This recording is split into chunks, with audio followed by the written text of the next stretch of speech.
मग अधिवेशन उद्या. आज चहा पाणी आहे ते करून घ्या. का विरोधी पक्ष बहिष्कार टाकेल मग ते सगळं मग सत्ताधारी पक्ष म्हणता काय करायचं. बोला बोला काय. रावसाहेब, आज विधिमंडळाचं अर्थसंकल्पीय अधिवेशन सुरू होत आहे. हे दुसरं अधिवेशन आहे की राज्याला विरोधी पक्षनेता नाही, दोन्ही सभागृह. राज्याला विरोधी पक्षनेता नाही, दोन्ही सभागृह. याची फक्त महाराष्ट्र सरकारला नाही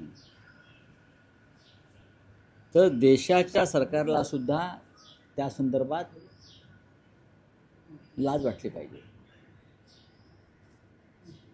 विरोधी पक्षाशिवाय नेत्याशिवाय तुम्ही दोन्ही सभागृह चालवायचा प्रयत्न करता, पण नरेंद्र मोदी प्रधानमंत्री झाल्यापासून शक्य असेल तिथे ते विरोधी पक्षनेता देण्याचं टाळतात.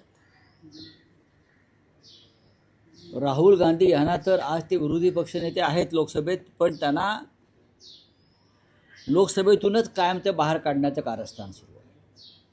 हे विरोधी पक्षनेता नको. महाराष्ट्राच्या विधानसभेत आणि विधान परिषदेमध्ये विरोधी पक्षनेता येऊ नये म्हणून कायदा बदलायचं काम, कायदाही बदलला जातो. ह्याला निर्लज्जपणा म्हणतात.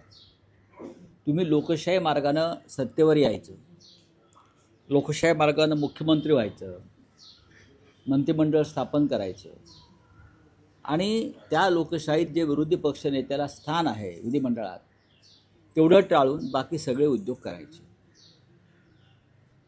लोकशाहीला कलंक लावणारं एक कृत्य आहे. विधान परिषदेत आणि विधानसभेत विरोधी पक्षनेता दिला तर तो अनेक विषय घणाघातीपणे मांडेल, अनेक विषयांवरती चर्चा घडवून आणेल आणि सरकारची कोंडी करेल.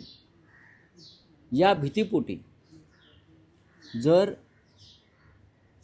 विरोधी पक्षनेता नेमायचा असणं ही सरकारची भूमिका असेल तर हे सरकार एक नंबरचं डरपोक आहे. विधानसभेतल्या विरोधी पक्षनेतेपदासाठी भास्कर जाधव यांचं नाव देऊन एक कालखंड लोटला.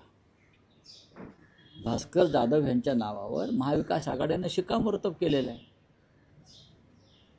पण भास्कर जाधव नको. हे तुम्ही कोण ठरवणार. विधान परिषदेमध्ये काही निर्णय झालेले आहेत, तिथेही